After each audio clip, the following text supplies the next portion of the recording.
Orang yang paling banyak mengungkap soal deep state ialah Menteri Komunikasi sekarang. Rupanya deep state itu dia ketuai. Jadi jangan salahkan pejabat awam. Bagi saya, pejabat awam itu mampu bersama. Saya ada pengalaman belas tahun dengan mereka di berbagai kementerian.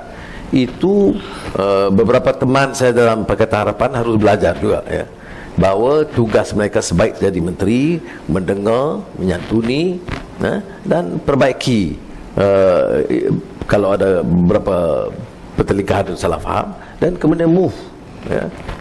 Jadi ini saya rasa pengalaman kawan-kawan pun membantu, ya.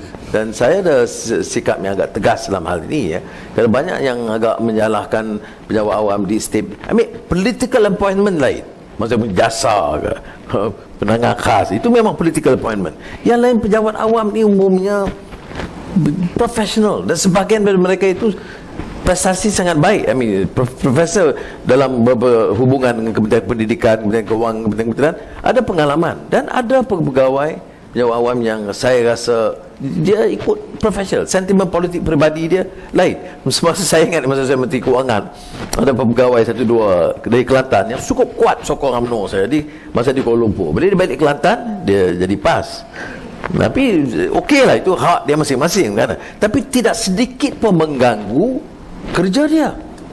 Ini teguran sudah betul bahawa sebenarnya juga sebab kita soal tidak pandai menangani berbagai masalah Islam itu lebih politik. Soal adib sama sekarang sama juga. Ini kerajaan Melayu Islam, ya.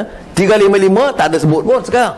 Jadi urutan keutamaan dari nombor 1 dia jadi nombor 15. Jadi nampaknya bahawa kenyataan tokoh-tokoh Melayu dan Islam pada kita itu dalam menyerang itu hanya menggunakan kerana label DAP, ya, padahal mereka tidak konsisten. Kalau benar dia lurus dan konsisten dan istiqamah dalam ruhul jihad, ya, mengapa terbengkalai semua soalnya? Yang nampak sangat tertonjol itulah 355 dengan adib sampai sekarang tak ditangani, ya.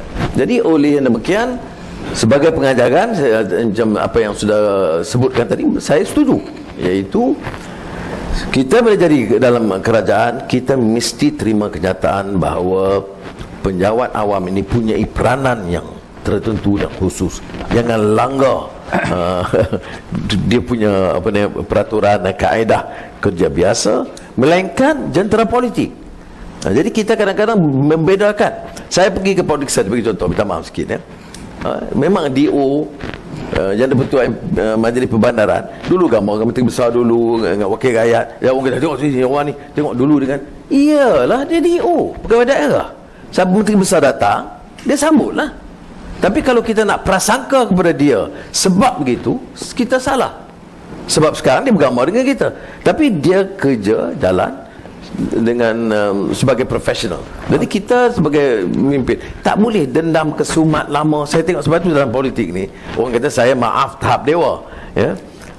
Tapi bukan kalau politik ini asyik marah. Beratus orang pemimpin yang maki hamun saya dulu. Kalau saya dah ungkit satu persatu, saya tak jalan kerja. Jadi saya kata okey, sudah. Tapi kalau kamu buat juga lagi, aku lawan. Saya macam tu, ya. Jadi kita move on, itu yang penting. Kita nak fikir negara tidak. Saya ditanya dari Washington ke New York ke London, have you actually forgiven? Why do you forgive Mahathir? He was cruel, he was oppressive, he was this, that.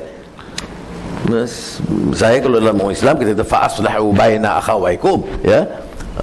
Tetapi saya kata dendam kesumat juga ini disease of the heart. Dia penyakit hati. Kalau kita nak fikir terus, jadi dia ganggu kerja kita semua. Jadi kita move on. Itu yang saya rasa harus kita lakukan.